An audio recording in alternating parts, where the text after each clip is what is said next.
I'm here with Dr. Christopher McKay from NASA, Ames Research Center. I wanted to start off with asking you about the field of astrobiology and what it involves. Well, the way I see the field of astrobiology, it's essentially the question, is there life on other worlds besides the Earth? And in particular, is that life, if it's there, a second genesis, a separate origin of life? We've always assumed that it started here on Earth, but it may be that it started somewhere else and came to Earth. And in fact, recently, a lot of scientists have pointed to Mars and said, during the early period of the solar system, Mars would have actually been a better place for life to get started than Earth. Now, eventually Mars goes bad and Earth stays good, so life, even if it started on Mars, has to make it to Earth. But we don't really know if this is true. It's still in the stage of hypothesis. So could you tell us a little bit about your job at NASA?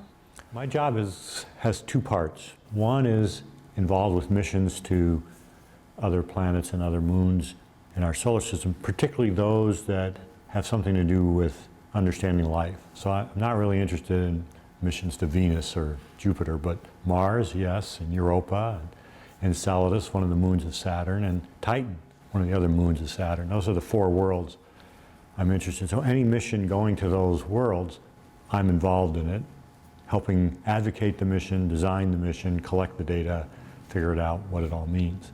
In addition, I spend a lot of my time going to environments on Earth that are in some way analogous to environments on other worlds.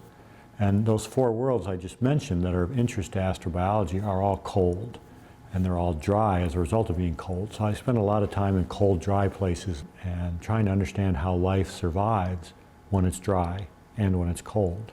One thing we've learned is that in contrast to humans, who really care about the cold and can easily tolerate dry conditions, microorganisms are much more sensitive to dry. They've got to have liquid water.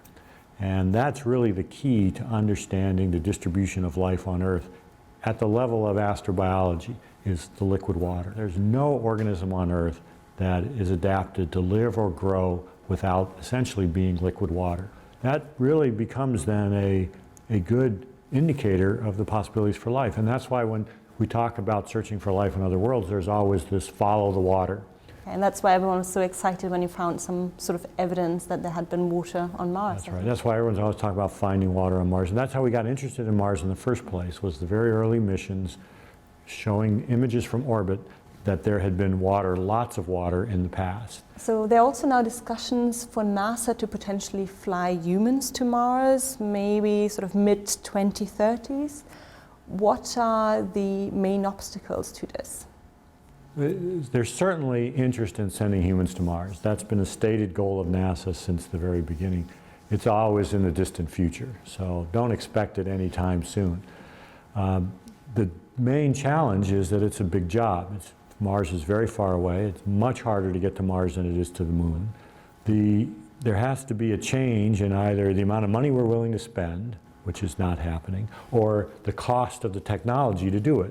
So we either have to get way more money or drive the cost way down.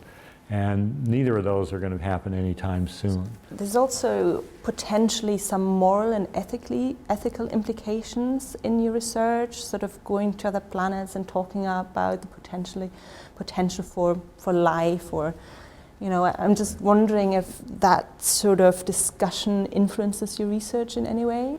It's a topic I'm particularly interested in, is what do we do if we do find another example of life that represents a complete separate origin to life on Earth? I think that would have very deep ethical implications as well as scientific implications. How do we treat them? They are our neighbors. They represent a life form. They represent a stage of development that could have been the Earth 3 billion years ago. So we need to understand what is their potential, what does it mean to have a different type of life there in it, and do we have to be careful about contaminating it? Do we take Earth microbes there and release them, and then you've got potential havoc on this world? So. What about the potentially wider sort of implications for society? You know, people who believe that there is life in space out there and who might sort of get excited about potential discoveries? The question of life in space is certainly of public interest, but what I've found, and when I've talked to people about it, is that the public is way ahead of the science. They already believe that there's life on the other worlds. They already believe that there's intelligent life out there. And so when I tell them we're searching for life on Mars and we'll be happy to find bacteria, they don't find that very exciting because they already know that there's life out there. So I think it will just reinforce what's already in the culture. The culture on Earth already believes that there's life beyond the Earth, there's life on other worlds, and that it's intelligent. That's already deep in the cultures. And the science might catch up with it one day.